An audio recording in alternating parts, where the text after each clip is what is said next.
Arratsaldean, orduen bada, eta hasiko gara. Eskerrik asko, lehenengo, etorri izanagatik. Eta, bueno, danok dakigunez, Bizer Arriagan, 16. irakurraldiaren irakurraldia egingo dugu, miren Agur Meaberen kristalezko begi bat liburuarekin. Eta gaur bezperan, mirenek zer azaltzen dugun liburuaren gainean. Bueno, gu klasikoaren irakurketarako aukeraketa egiten dugunean faktore asko hartzen ditugu kontuan. Urte honetan, 10 urte dira kristalezko begi bat argitaratu zala. Baina, bueno, hori ez da izan garrantzitsuena kristalezko begi bat irakurtzeko aukeratu genuenean, hori ez zen izan arrazoi nagusia. Garrantzitsuena izan zen, liburu honek euskal literaturan ekarri zuen aldaketa. Eta klasiko aldaketa horrek, edo aldaketa horrek guretzako klasiko izateko motiboa du. Bueno, eta zer ikusi gendun guk klasiko izendatzeko honetan? Bueno, miren kristalezko begi bat liburuan hainbat ezaugarri agertzen dira, orain arte edo ordura arte euskal literaturan emonez gertatu ez zirenek. Mirenek liburu honekin ahots propio bat sortu du. Ahots propio bat eta espazio bat ere. Espazio propio bat. Aurretik ez dagoen kokaleku bat. Eta kokaleku horretatik idazten digu. Espazio honek, kokaleku honek, baditu bere gakoak ere. Bueno, batetik gorputzaren idazketa egiten duela, autoimitazio edo autofikzio hori hartzen da lehenengoz gure literaturan, eta erabiltzen daben estrategia diskursiboa. Orduen, 3 aldaketa hauek espazio honek, espazio hau sortzen dute, eta idazteko modu ezberdin bat ordura arte eman ezena. Eta, bueno, mirenek azalduko digunaren aurretik, nik hemen Karmele Jaiok aurreko trimestrean aipatu zuen kontutxu bat esan nahi dut. Zer da liburu honetan egia? Eta Karmele Jaiok bota zuen ia egia den gertatu zaiona ala idatzi duena gertatutakoaz. Eta horren inguruan, argituko diguztu zehozer, edo ez? Bueno, zuekin nire nago.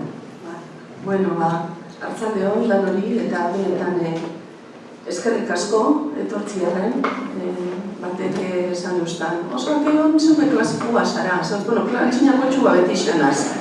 Klasiko ez dakitz eta zarra bai, gero eta gehiago. Baina, bueno, niko zarren, hemen egon da, zuen benok, hemen gengaz, teuri laguntzen, eta egiz esan, oparizak hartu eta junabil, lehenengo lore bat, baina hau erakutsi barik ezin dut geratu. Hau ekarri duztie, emakume batek, emakume artistia batek, liburua irakurria dan gabaleian, ehundutako arpegi hau, ezta? Gusten dozue? Ze gauza ederra. Eta neu bezeueri be, eingo neuskizue opari bana, baina ezin eskua da. Orduan, konforma beharko dozue landetako maskorrekin. Biebukotik ekarritxakoa dira, eta baten nahi bada beruan oroigarri modura, daukazue, itxaso, santi bat landetakoa. Eta gaur, flash batzuk egingo duitzadaz nire begikutunari ez da. Eta horretarako mini-remake moduko bat egingo dut. Flash bizkorrak izatea nahiko nuke, baina beldur nasiak antzako esan egin zuten. Ordu bete gitxienez iraungo dago. Eta espero dut zalantza batzuk argitzia edo keixo honaztati da badabe ez dutzu ardura. Kontua da, neuri 10 urte geroago liburu honek zer eragin dauztan edo zer irakurketa egiten dautzadan harik eta zehatzen esplikatia. Orduan, hemen daukazuen aurkibidea, hainbat flash dira, aspira dela dagoz, eta hortik abiatuta atarira goaz, atarikora. Biebuko landetako herri hori prebizite. Biebukora itzuli naiz ia 12 urte geroago. Liburu hau 10 urte argitaratu zen, baina urte terdilenago edo idazten hasi nintzen.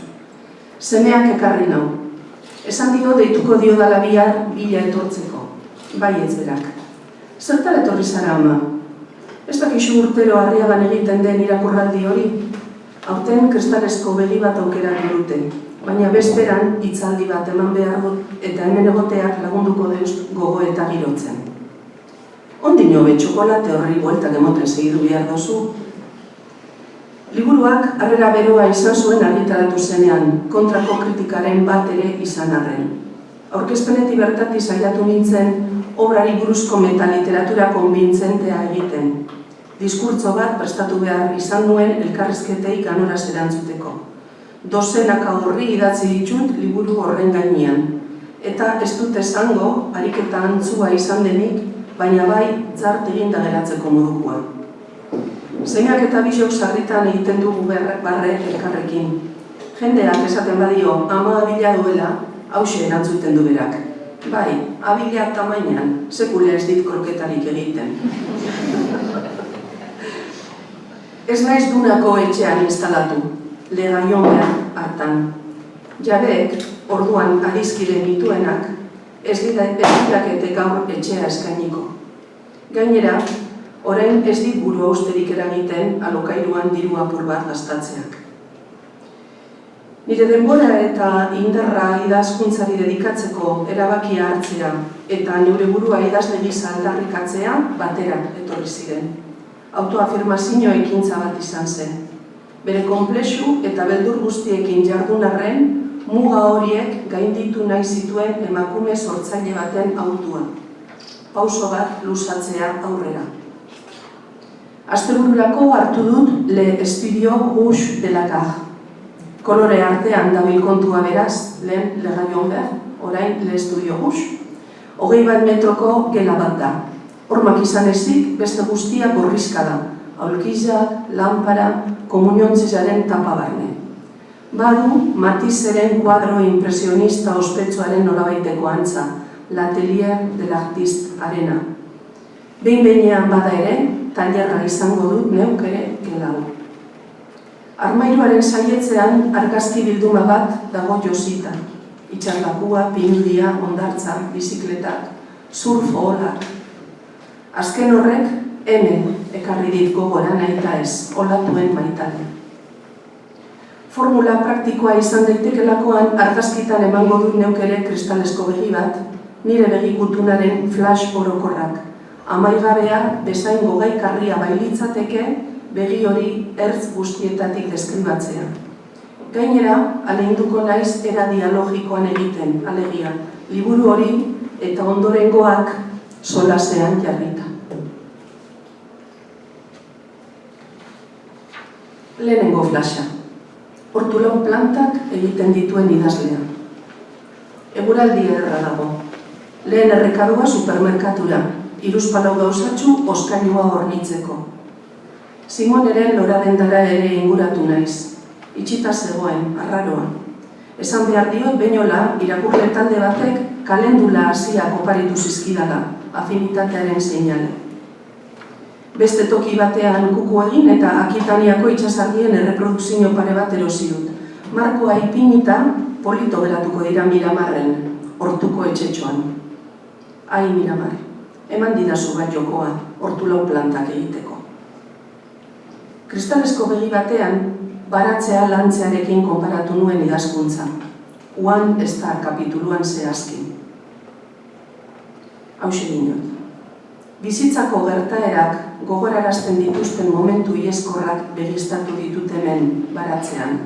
Adibidez, tximeleta kalaren bularrean gordetzean edo mikaren mokoak arra akabatzean. Toki honetan, xehetasunei begiratu izan diet, autu bakoitzaren arrazoiak aintzat etzi ditut eta horiekin gozatu dut neure arauen arabera. Toki honetan idatzi egin dut. Baina, baratzea gobernatzeak garbitzea ere eskatzen du eta hortik ezurren erretura ipuin sorta. Hau da, oroitzapen, amets, gogoeta eta barren eraldaketa literatur prozesuaren bitartez. Badago hemen zerkizkali, denporaren poderioz ez dagokien lekua hartu duten loiak eta sasiak, harriak eta sustarrak. Errautzetatik ez da ezer jalgiko, Feniz egaztirik ez, ongarrituke dute alorren batala ere. Beste erretura, zor hartzekoena, azertuena, akatzena, pauso legitimo naiz ilegitimoena, ezurren erretura, paperean egin dut arian-arian. Bizitzak eta sasi bizitzak janaritua. Eta azkenik, baratzea zaintzeko, sumetak utzitako errautzei ere kargu egin behar. Maila errealean lurra ongarritzeko erabiltzen badira, errautzek maila literarioan sormena elikatzeko balio dute. Nola gorde errautza golkoan? Ez dago metodorik. Bakar lurrean eustea soilik, faltan dugun zer horretan pentsatu gabe. Bizitzak guretzako planik ez duela onartzea. Bide sotil bat dago zuaitzen artean nire plazentaraino. Dudarik ez, 3 liburuetan sumatzen da taupada bera, galera ondamendi baten osteko birjaiotza simbolikoarena. Horregaitxik osatzen dute triptiko bat. Obra bere gainak, independenteak izan arren, lotura nabarmenak dituzte edukiaren aldetik, pertsonak, tokiak, gertaerak, baina formalki 3 teknika ageri dituzte, zoroa lantzeko. Bata novela, bestea ipuinak eta bestea poesia. Bigarren flasha. Protesitik protesira, partxe eta guzti kalera. Tiradatxoa daukat herrigunetik apartamenturaino. Oinez noa plastikozko poltza dinbilitan bada. Postalak erosi ditudan dendan, kamiseta marradunak, marinel kriseiluak eta alakoak ere bazituzten salgai. Atentzio eman dit mostradorean zeukaten ontzitzar batek. Pustarriz beterik zegoen, oso kanika bitxiz, maskor txiki bana baitzuten kristalbarruan. Deituko nion pustarri neure protesiari liburuan ez da? Bilatuko dut. Eta bide batez, kanikez ari naizela, erretiratu beharko nituzke neureak komuneko armairutxotik. Han daude, bakotxa bere kasatxoan, likido antiseptikoan igeri, begilana egin didaten espera irregularretako batzuk. Pero, señora, miren, esan zidan behin Adelak, aitaren zaintzailea izandakoak etxea garbitzen laguntzeko eskatu nionean. ¿Para qué guardas usted eso? ¿Para cuando le hagan una casa museo o qué? Como no sea el Museo de los Horrores, anekdota egokia liburuaren oinarriak esplikatzeko. Ara, kristalesko begiak hainbat balio ditu kontakizunean. Batetik, balio erreala nire identitate marka bat delako. Bestalde batetik, balio metaforikoa bizitzako galeren edo erausketen simboloa delako. Eta azkenik, balio literarioa literaturaren historian agertu ohi den topiko bat delako izan testu errealistetan, humorezkoetan, nahiz lirikoetan. Halaxe, Kristalesko begia elementu errepikakor bat da narrazioa harilkatzeko balio duena, bertara jotzen baitute edo bertatik abiatzen baitira atal gehienak. Beste berba batzuekin esan da, protesia orotariko divagazioen irradiazio puntua bihurtzen da. Halaber, protesiaren ideiak balio du liburua den artifizioaren zutabe pare bat azaltzeko. Lehen aipatu duzun autofizio edo autoimitazio horrena. Bat, kristalesko begiak ez dira kristaleskuak, erresinazkoak baino. Eta beste begia imitatuz fabrikatzen dira, logikoa danez. Analogia eginez, liburuan kontatzen den historia ez da errealitatea, errealitatearen imitazioa baino. Eta bigarren zutabea, edozein protesiren funtzioa hutsune fisiko bat ordezkatzea izaten den moduan, izan begia, izan pospisoak, izan peluka, edo hanka bat. Edozein protesiren funtzioa hutsune fisiko bat ordezkatzea izaten den moduan, liburuaren funtzioa hutsune emozional bat betetzea izan zen. Behar bada, argigarria gerta daiteke hurrengo libururako, ezurren erreturarako lerro batzuk ekartzea, nire obrak eta bizitzak elkar nola hartzen duten erakusteko. Testua idazlearen produktua da, eta idazlea testuaren produktua. Pasarte bat irakurriko dut ezurren erreturatik. Okularistak ez zidan ezer berririk esan, kirurgia behar nuela berriro. Osterantzean, erremediorik gabe itxiko zitzaidala eskerreko zuloa. Madame Estaeli, turbanteak nola, niri egunen batean partxeak ukitu exotikoa emango zidala airatzen nuen honi, pupu egin zidan atzere-zintasunaren segurtasunak. Medikoak harriduraz hartu zuen nire galdera. Komendio bera emango zinidake zure ama, emaztea edo alaba banintz. Nire tartekoa bazina begi hori antxina konpondurik izango zenuke. Ados, dena den, eskuartean dudan liburua amaitu nahi nuke lehena.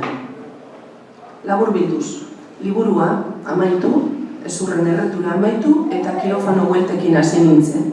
4 ebakuntza 2 urtetan. Konponketa etzen izan aurre ikustitako bezainona, baina espero dut hilbitarteko azkena izatea zikiera.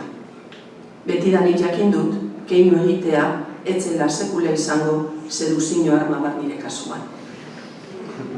Etzen gozoa izan nire aurpegitxoa berriz, biztuiaren mende ustea, begi barrunbean, plataforma bat josteko. Horren testigantza agertzen da, nola korte errautzakolkoan liburuan begigori batentzako lokanta 27 haikutan poeman. Ez ditut irakurriko, ez ikaratu, 27 haikuak. Irakurriko ditut, 3 edo 4 loturak ikusteko begiak dakarren minaren, baina doluak dakarren minaren artean. Gau logabea, betazaletan orratz, argi mehea. Andrea Utxia, eskuin begia erne, txori geldia. Gorputza guri, bularretik iesi, 2 ipurtargi. Egun sentia, perla more odoldua, zure ninia.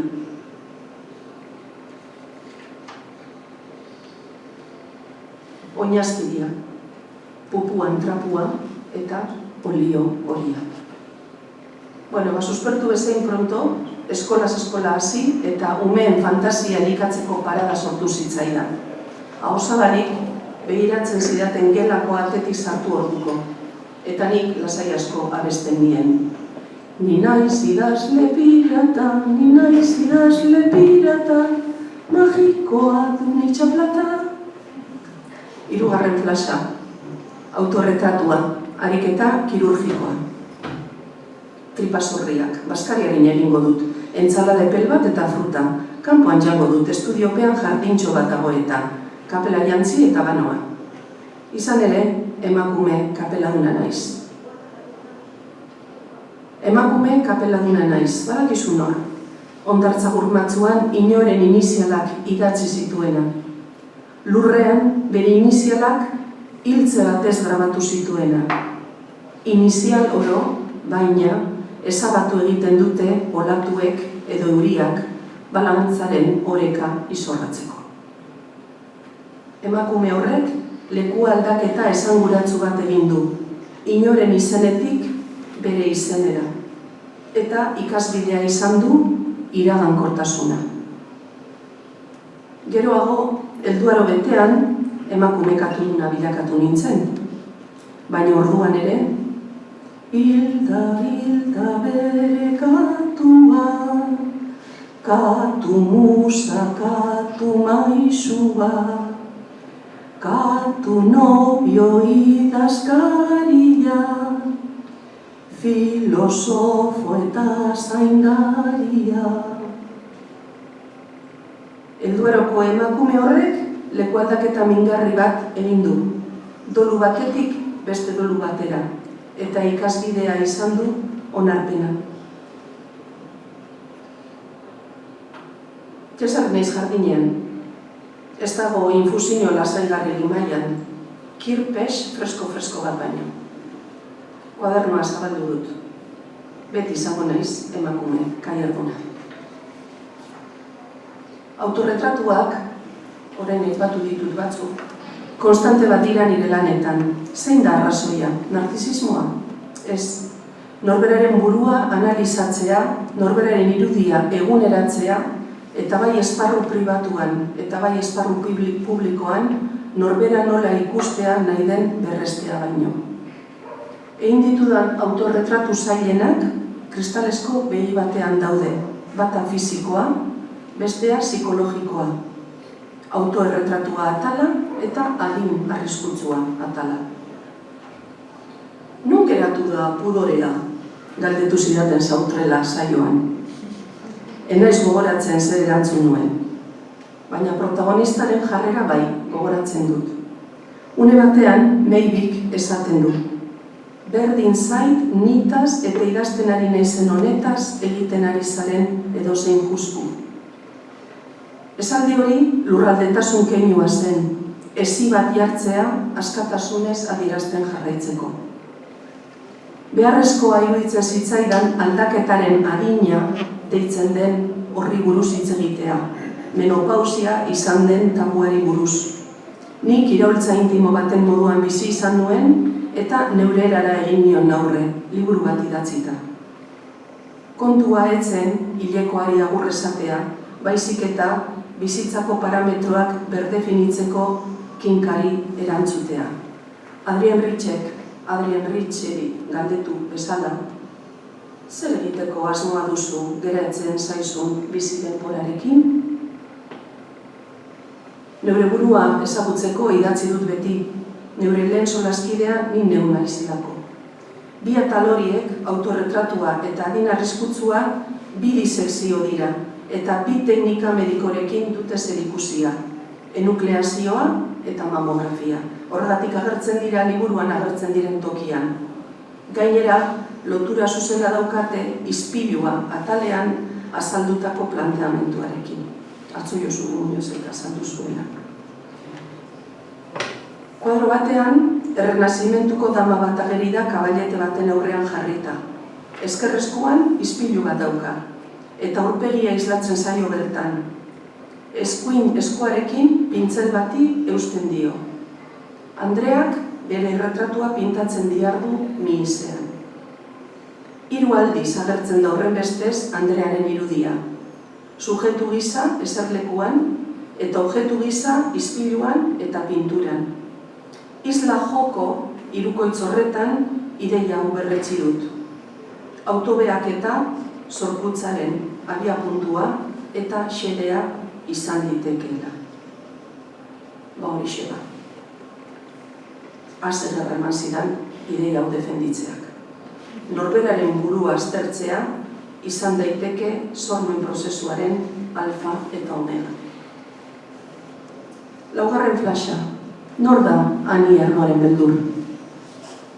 Nire prozesuetan funtsezkoak dira ideia elkarketak, bat batean sortzen zaizkit.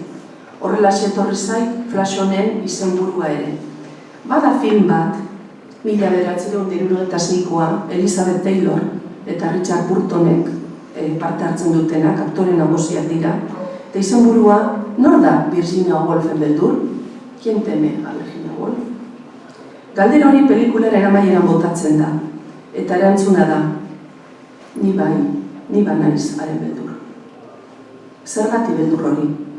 Zergatik izan emakume baten beldur? Emakume sortzaile batena, esan nahi dut. Ez da erantzunik behar, ilindiak zapaltzen dituenari, oinak erre. Pen hartu nuen Alain Finkielkraut, filosofo frantsesak, adierazi zuenean Ani Ernoren Nobel saria ez zela literaturari emandako saria, erresuminari baizik. Bonjour, madame, avez-vous besoin de quelque chose? Apartamentua alokatu didan Andrea urestontziarekin dabil aruntzago. Ikusi egin nau, mahaia itzalpera mugitzen. Non, ça va, merci. Liburu idazteko, hasieratik erabaki nuen poesiaren baliabide dultzeak ahalik eta gehien baztertu eta prosa lehorrez mintzatzea, apaingarriz gabetutako hitz lauz. Gogoan dut kontzigna, itzalekin idaztea. Kontzigna horrek lagundu egin zidan nire gizatasunetik idazten. Nire ustetan zigortua zen nire gizatasunetik. Sentsazio ambigua neukan. Flageloaren sartada jasoala barra egiten duen monjarena. Ani Ernoren pasio hutsa eta gertakizuna leitu berri nituen eta idazkera mota garbi horren lilurapean nengoen. Etzen behar, ausardia eta bilezia gutxi norberaren bizitza kontatzeko, norbera izanik analizirako gaia eta ez konpasiorako gaia. Miresgarria da emakume horren gaitasuna bere begirada munduan pausatzeko. Luma zorrotza du, sakona, bilatzailea, adimentzua, desarmantea. Pasaden urrian, Montpellierreko alde zarrean lagun batekin nenbilela, liburudenda xarman bat topatu genuen. Erakusleioan, Lern editorialaren aldizkari monografiko bat. Ani Ernon, ez dakitzelan behar da, Ernosi edo Ernori. Aniri eskeinia. Izenburua, l'écriture, l'autre vie, idazkuntza, beste bizitza. Hor daude, pista asko. Birritan pentsatzeke erosi nuen, egilaren testu argitara gabe batzu ez gain, bere egunerokoaren pasarteak eta bere bizitzari eta obrari buruzko hainbat artikulo biltzen zituelako. Artikulo horietako bat da, je, el femeninoa, nu, gu. Iban Jablonka historialari eta idazlearena. Kritikariaren ondorioa hauxe da. Ernoren obra bakoitzak oihartzuna egiten die garai jakin bateko gertaerei eta baita ere besteen bizitzei. Naiz eta ni esan, idazlea ez da mugatzen lehen pertsona singularreko niaren joko mugatura. Anik berak esan bezala, il n'y a pas de vérité inférieure. Ez dago besteak bezain garrantzitsua ez den zer kontaturik. Dino Jablonkak Ernausen obran lau koro sumatzen direla elkarri erantzuten. Ni garaia, bere kasuan Bigarren Mundu Gerraren osteko urtzaroa, ni taldea, klase soziala, ni gertaera edo argumentua, eta ni generoa, emakume bat beste batzuen artean. Dino Jablonkak, ni hori guztiak nahaztu egiten direla egozentrismorik gabeko ego bat osatzeko, autobiografia kolektibo bat. Konplexutasun horri esker, obra ez dago itxita eta polivalentea da. Transcendentzia arruntasunetik dator, intimitatea historiko bihurtzen da. Zein lagungarria diren horrelako argibideak norberaren jarduna esplikatzeko, norberaren emaitzak ereduen handitasunetik 1000 legoatara egonda ere. 5. flasha, zezenaren adarrak. Ara nor datorren bizikletan, Simone da, lore sorta eta guzti. Mabel, kaixo eta burra esatera etorri da. Plana du asteburu pasarako. Ez da importa, ordenagailuan astarrikan abidelako, ia topatzen ditudan kristalesko begi bati egindako kritika txarrak. Bazenekien arriskoak hartzen ari zinela, ez da? Hala esan zenidan. Bai, beldur nintzen, ia liburua txutxumutxuetarako bazka izango zen, edo autolaguntzarako eskuliburu modura hartuko zuten. Autofikzioaren auzia aspaldi zegoen pilpilean gure ingurune zabalean. Batzuen iritziz, subliteratura da, bigarren dibizioko literatura. Maiuskuladun literatura fikzioa da. Manuel Alberka kritikariaren esanetan 2007ko Klarinatizkarian, autofikzioaren garapenak asko du moda postmodernistatik eta exagerazio neonarzizistatik. Ambigotasunak, indefinizioak, imposturak eta frivolitateak desprestigio artistiko eta sozial handia ekartzen diote autofikzioaren erregistro narratiboari. Zezenak, adarrak, zorrotzak ditu. Niri besteak beste akatzagoek egotzi zizkidaten.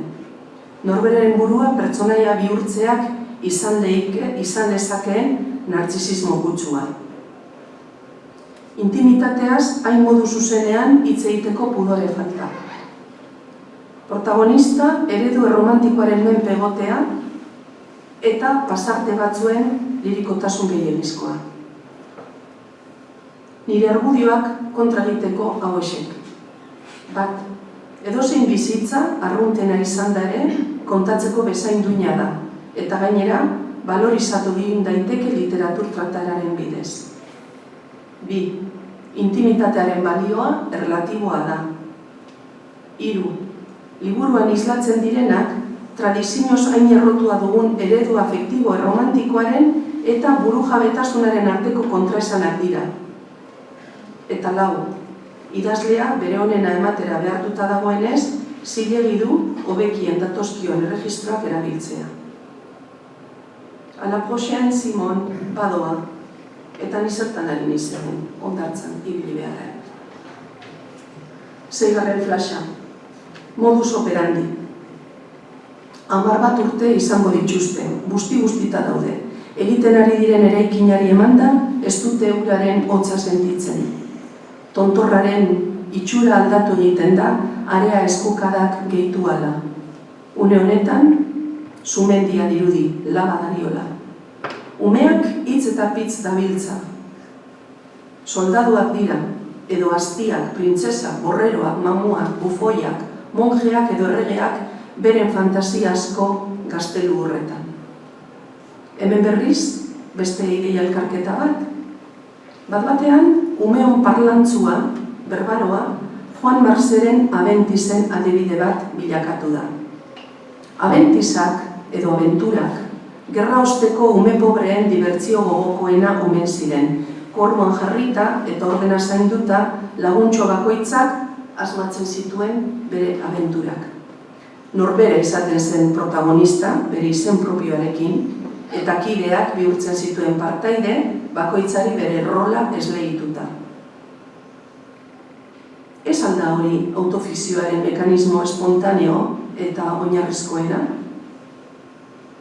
Era berean, nire liburuan paperezko ni bat sortu nuen ezur haragizkotik aparte nire niaren proiekzioen batura zena, Aventiz multzo bat. Kontakizunaren amaieran esaten da.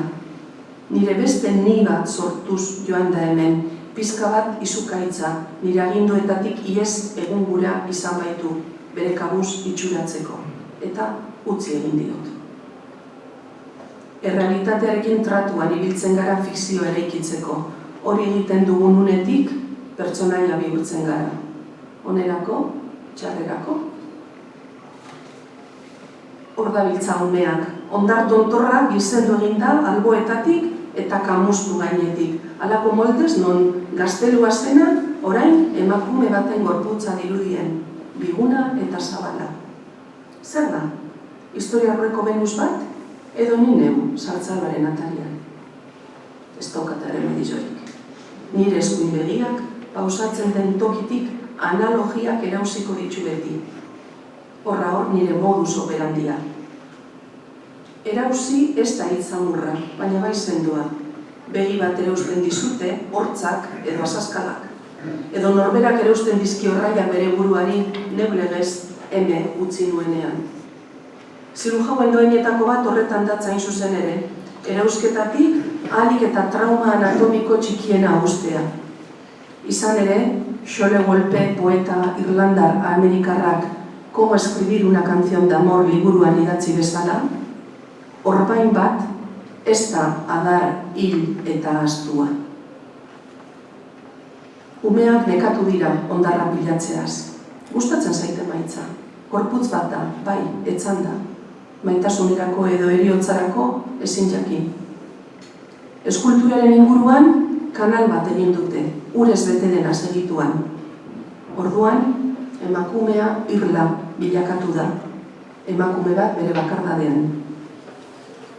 Kristalesko begiaren liburuan idatzia.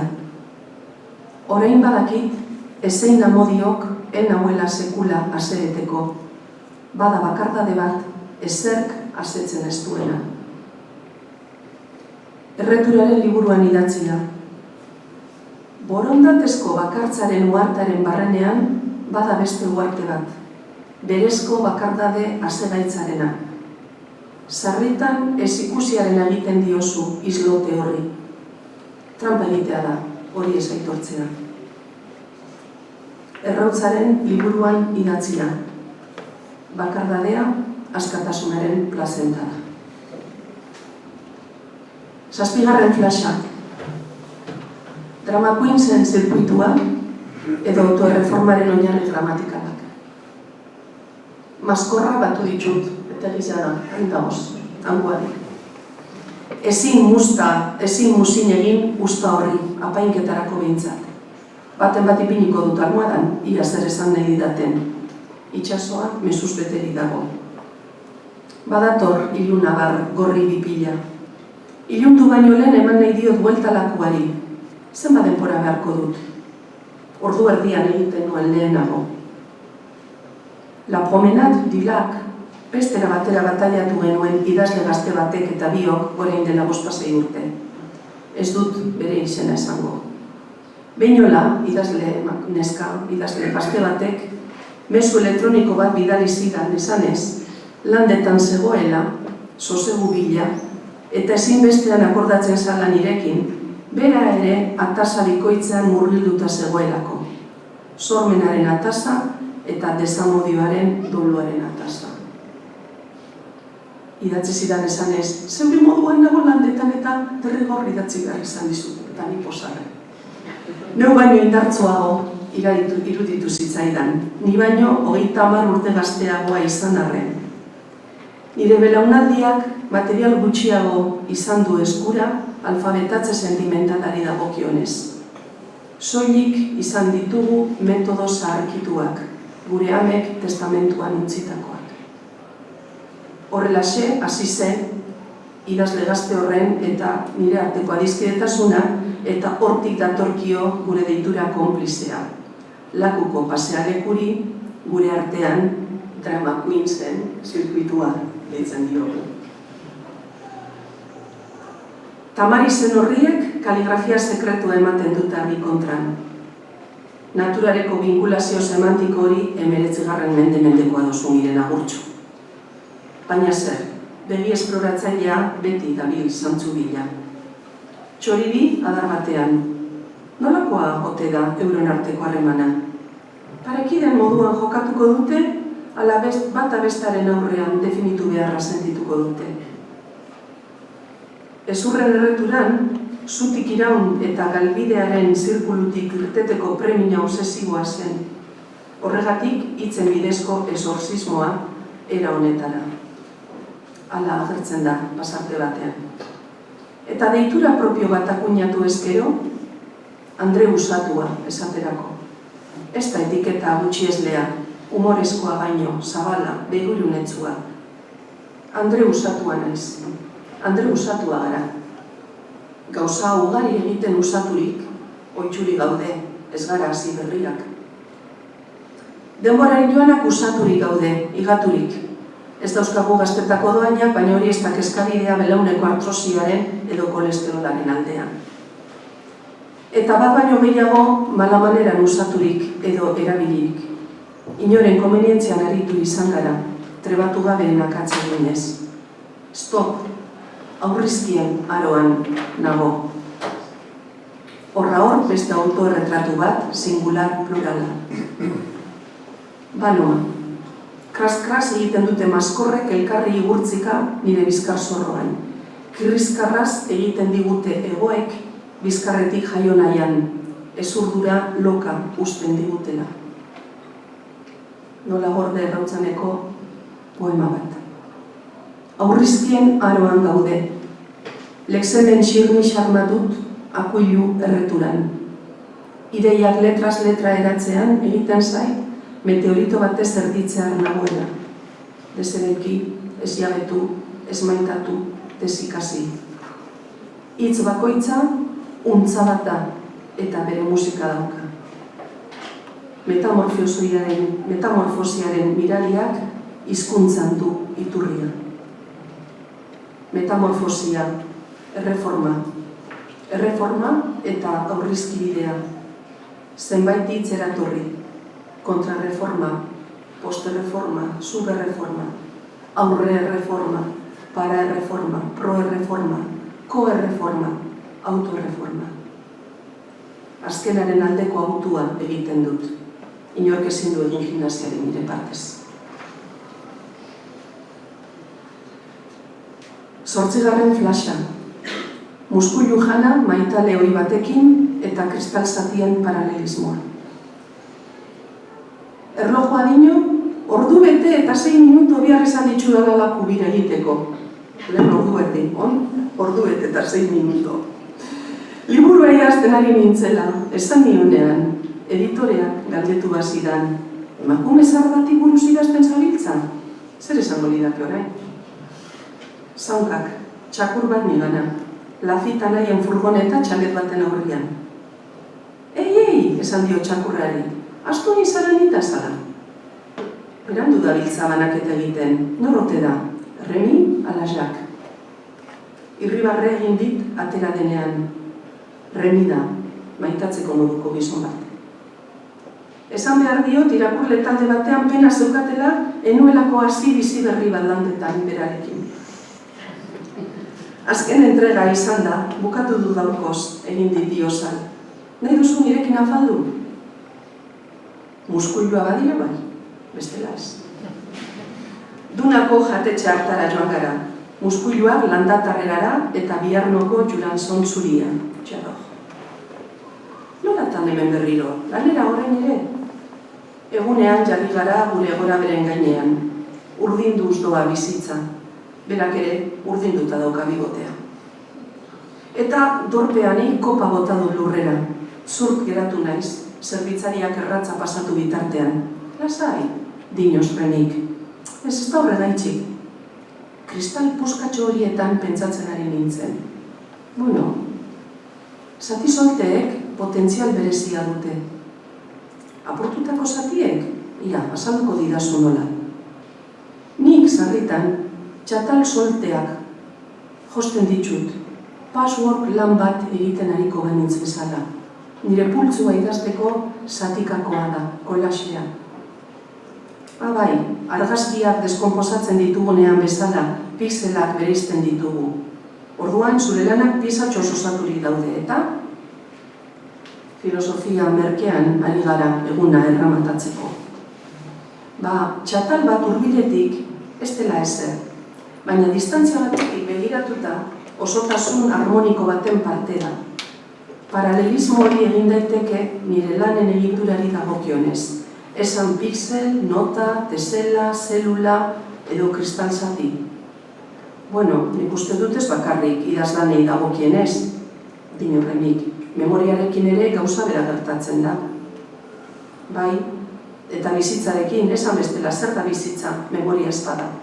Eskerrak postenera ekarri diguten. Remik estudio gorriraino eraman nau furgonetan. Ilargipean, haize kresaltzuak, erretako leskak. eskua estutu dit, eskua estutu diot. Zer utziko digu gaurko topaldiak filosofia merkeaz aparte? Badakit zer utziko didan niri. Sinisten dut fragmentazioaren trinitatean, bizitza, memoria, literatura. Ernoren hitzetan, berriro, idazten ez baditut, gauzak ez dira burutzen, bizi baino ez ditut egin. 9. flasha. Sugarraren adorazioa. Ezin dut lorik egin, koltsoi digun egia. Remirekiko solasean pentsatzen ari naiz. Dino Lauren Mendinoeta poeta kolonbiarrak. Onartzen dut nire iragana naizela. Onartzen dut alaber agian ez naizela. Baieztapen hori balekoa iruditzen zait memoriaren afera laburbiltzeko. Aipuzaletasun konpultsiboa da nirea gero.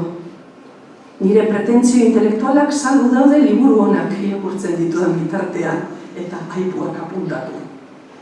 Egiaz, iraganak berba ahoskatzen dugunerako bizi fikzioaren lurralde labainean barrentzen gara. Iragana oratu ezina da eta oroimenak baldarki arpilatzen du, atzazal irurzurtiekin, tramposoekin, arramazka eginez. Memoriari arramazka egin diezaiokegu idatziz edo ez.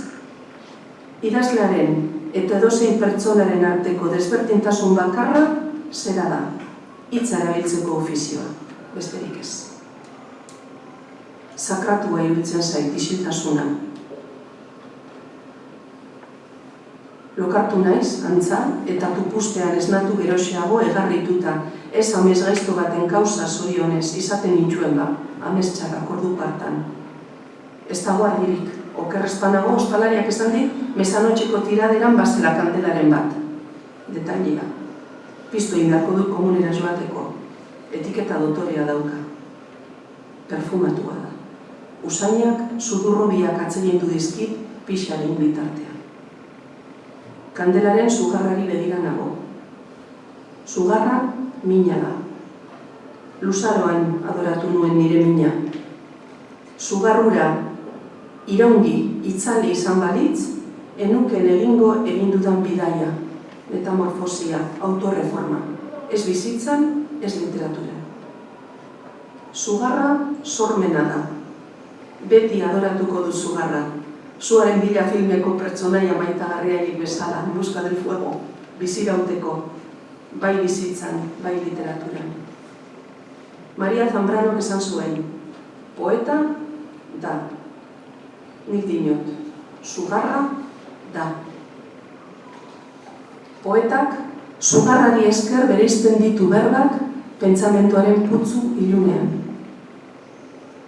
Borborka daukat burmuina, baliteke hauxe izatea gero eta geroko utzitako gutuna idazteko orduan. Kandelaren argitan, etxean bezala idazlan zail bati ekin behar diodanean, gutun bat idaztziko dut. 10. flasha. Azken gutuna, Emeri. Bieguko, 2023ko maiatzean. Hemen eurea, zeruetan zarena. Hemen maybe, une femme à l'autre saison, berriz ere, emakume bat beste garai batean. Alabaina, ondartzan dabilen guztizetan, lehenagoko ere banaizetan txikusten zaitut, batzuetan galduta, umezurtz bezlaia, bestetan puztuta, belatz papargorria. Denpora hil eginda eta berpiztu. Hala, hasi nuen orain urteak idatzi eta sekula bidali gabeko gutunura. Errenuena, enuelako nahi, hango aitorpenekin naufrago bilakatu zure ahotsaren zarean. Zu ordea, erauntzia sasatu zalea eta azkenean galarrenak zeujan nire izlako moai. Etzenekien minaren erdigunera iristeak nahita ez eskatzen duela egonaldia bakarlurrean, eta bakarlur horrek baduela mugarik, pazientzia gutxikoa zu. Zure alabak mutiko txua eukizuen pasadan otzailean. Imaginatzen zaitxu tarku eta geziak egiten berarentzat. Kristalesko begi bat kaleratu zenean, irakurle batzuek galdetu zidaten zure izena. Martin, Manu, Mario. Beste batzuek galdetu zidaten ia zer gertatu zen gero. Gutxi batzuk inbidia sanoak zipriztinduri zuzendu zitzaizkidan mito sexuala bihurtu zintudalakoan. Herri eta ere egin zidaten, ia zergatik esatzen nintzen, zuk iratsezkoa bia bat egin eta gero talaia zarrean bioblo egiteko. Eta harriduraz begiratu zidatenak ere izan ziren esan ez bezala. Hain berezia da, itxura zain arrunta den tipo hori. Horixe dute eta begi maitetzuek. Zer esan, liburuek orrialde kopuru jakina dutela, baina bizitzak bere orrialdeak idazten jarraitzen duela gure baimen barik. Olatuen dantza izan zen gure artekoa. Alabaina, ez dakizu zer nolako lasaitu hartu dudan oraintzu, astrologian aditua den adizkide estatu batuar batek emandako sententziarekin. Muren, libra zara, ascendentea Eskorpio Venusen. Harreman korapilatzuak bilatzera kondenatuta zaude zure sormenaren akuiluak direlako. Bingo. Aspaldi esan zidan lagun min batek ere. Mitxu, zuk ekaitzak bilatzen dituzu, zirimiriak bitxiei dozulako. Bueno, idazpenaren atzaizu, jakinik gutun hau ere ez duzula sekula jasoko. Orain ez daukazu helbiderik. Irakurriko dizut izuntzako malekoian, zure errautzek adituko dutelakoan uren artean. Maitasuna veneno puta bat da. Eta esatea, osteno bada ere, ez zaudeia da, eta euforiatik, naiz etzipenetik eman zenidan zer idatzi, ezin dizut esan, baina pasiotik, naiz gorrototik idatzi dut zuri esker. Neuk ere baketan utziko zaitut. Barkatu beste behin ere ekartza gaitin neure paperetara, ez dut nire hitza bete.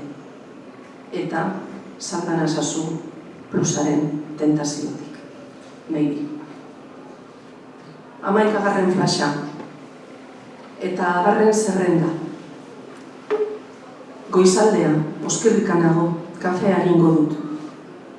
Baditut ordu batzuk lanean jarraitzeko. Kalkulatzen ari naiz, zenbat gauza ez ditudan jorratu zurriborro honetan. Esaterako, formatua. Lehen pertsonen eta arian gauzatuz doan kuaderno pribatuaren itxura. Egiantza ematen zion kontaerari eta bide batez, emakumeek historian zehar erabilitako genero horren bindikazioa egiteko balio izan zidan. Esaterako, oinoarrak.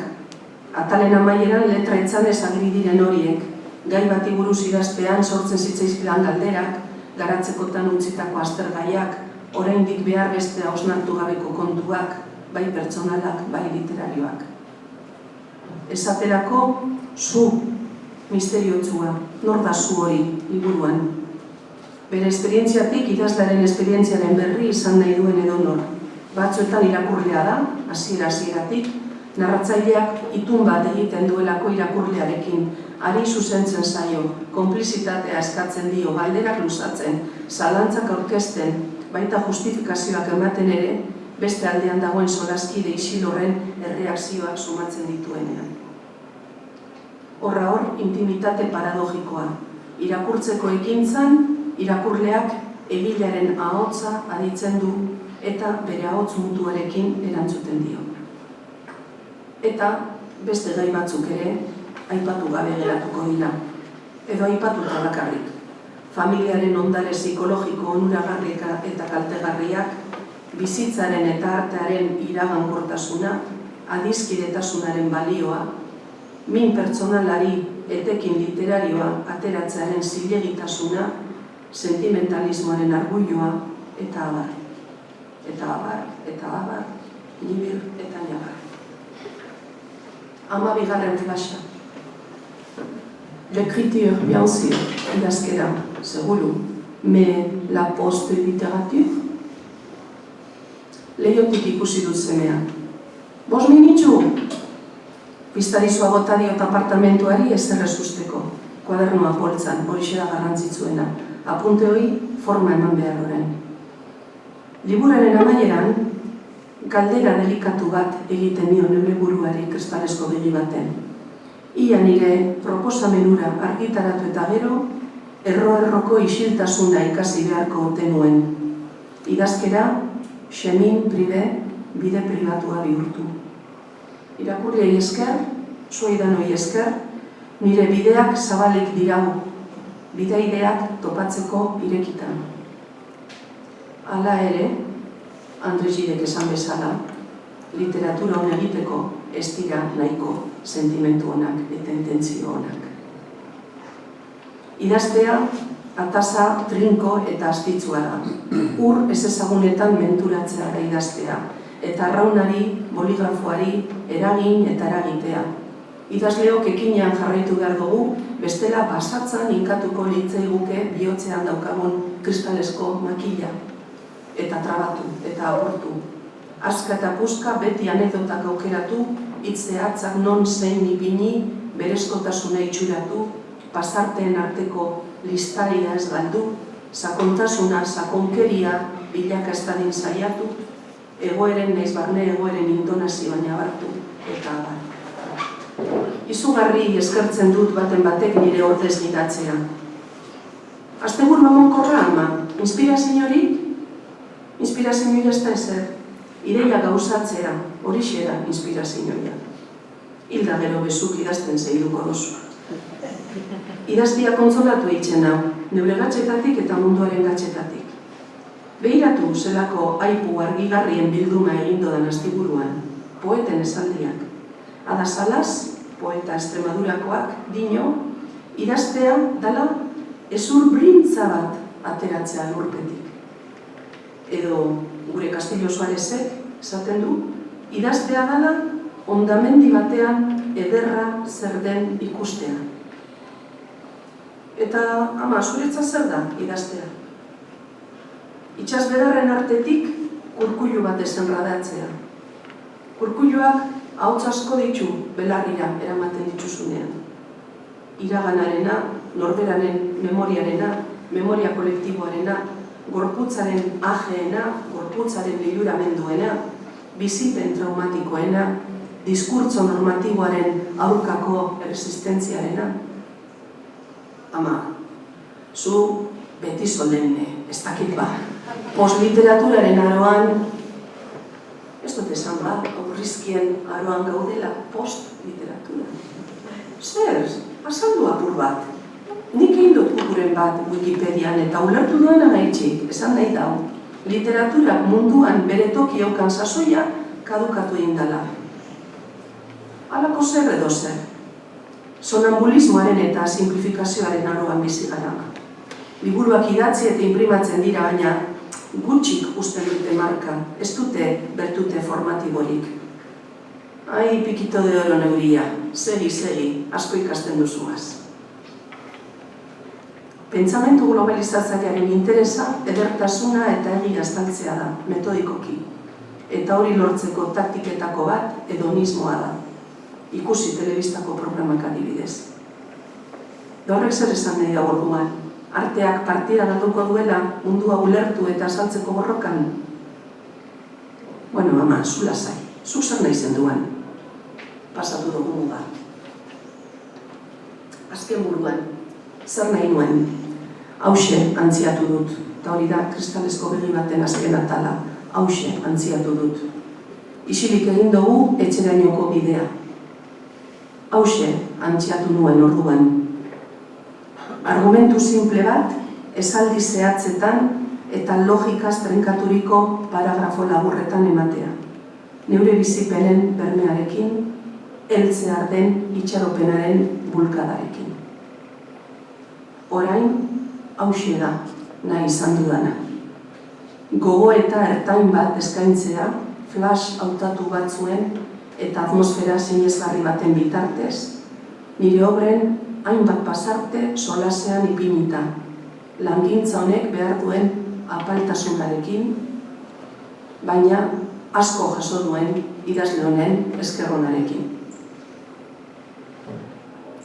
hitzez hitz sinetziko alduzue kontatu dizuedan guztia. Eskerrik asko.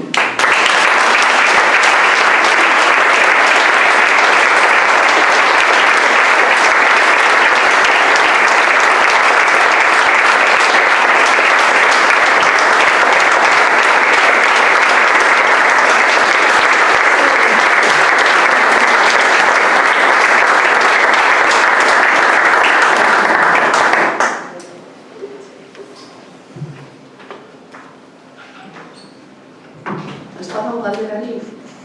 Ni hitz bat geratu naz. Hitz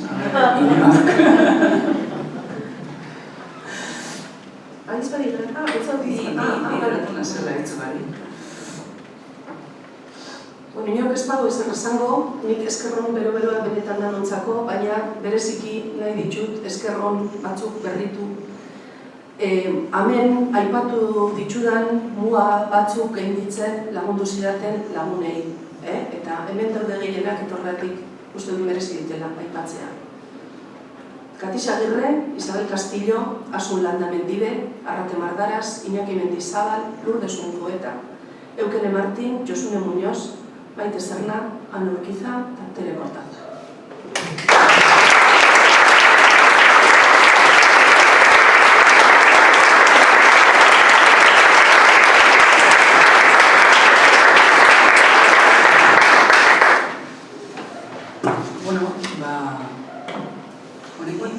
Honekin, bihar Arriagan elkartuko gara. Horren nahi da benak arruntxu bat urkabala. Eta hemen dago sonek, bate koroigarri modura edo badakitxeztiela urrego arriskua, baina esta notxean ibinitza igual sekretio da. Eskerrik asko.